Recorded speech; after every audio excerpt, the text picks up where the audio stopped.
Miami. What a beautiful city. One that I'd never seen before. One where God really was just moving and spreading out through everyone. I really should start at the beginning. Hi, I'm Nicholas Guerin. Over my spring break of 2022, I took a missions trip with my church group called Crew to Miami. Our mission statement is to raise up lovers of Christ on campus and around the world. The two people you see here before you are Alex and Waverly. They planned the entire trip. None of it was even possible without them. None of our meals, service days, evangelisms, beach days, even going to the Miami basketball game. None of that would have been possible without them. I owe a lot of thanks to them. That's just a great start.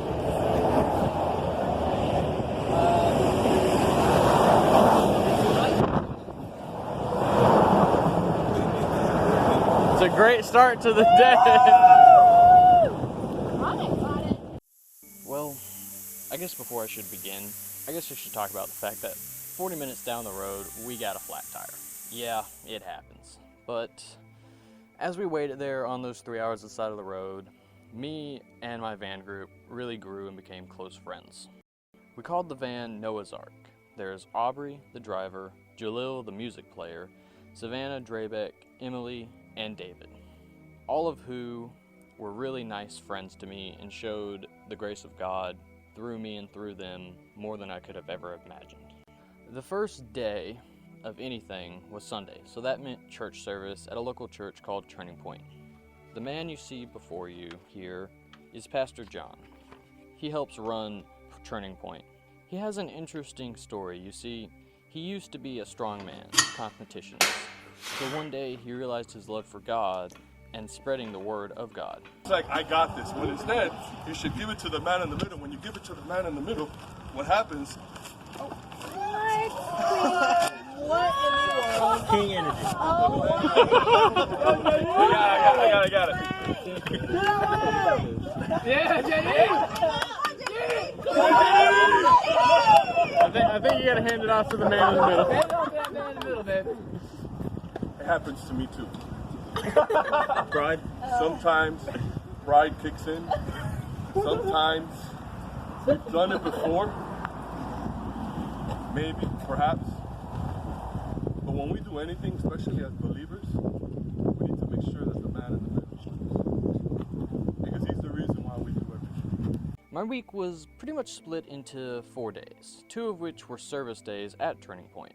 The first service day was pretty much our group just going around, helping fix up the church, having a ball, getting to know Pastor John, and just helping put together these flyers that he would use for a very special day. The second day involved us going to a Christian school and showing the grace of God, praying with these kids, and letting everyone get to know us, Pastor John using his gifts as a strongman. After that, we also went around and passed out those flyers that we made throughout the community to help invite them and bring more followers to Turning Point. The other 2 days were my evangelism days. These were the days where I got together with a buddy and a partner and went to FIU and FAU, and together me and my buddy Jalil, who had evangelized before and me who hadn't, got together and we went around and we spread the word of God, taking a survey of each school, and I think altogether we got around to 20 people and talked to them about God. One of them even sat down and prayed with us, which was just such a beautiful sight. It really was great just getting to be in that moment, in that environment, spreading the word of Christ. And of course, after all of our hard work, we got to have a relaxing beach day and went to see the Miami Heat game before leaving. In all honesty, there was nothing else quite like it. Whether it was showing these kids the grace of God, doing my daily routines and worship service with my groups, I truly can say I grew as a man of God and have never made such more stronger bonds than the ones here. So to close out, here are some beautiful shots. And if you ever decide to visit Miami, maybe these just might convince you alone. But hopefully this story inspires you to see how powerful and beautiful and gracious God is. One day on your own, maybe want to do your own missions trip. All right. I think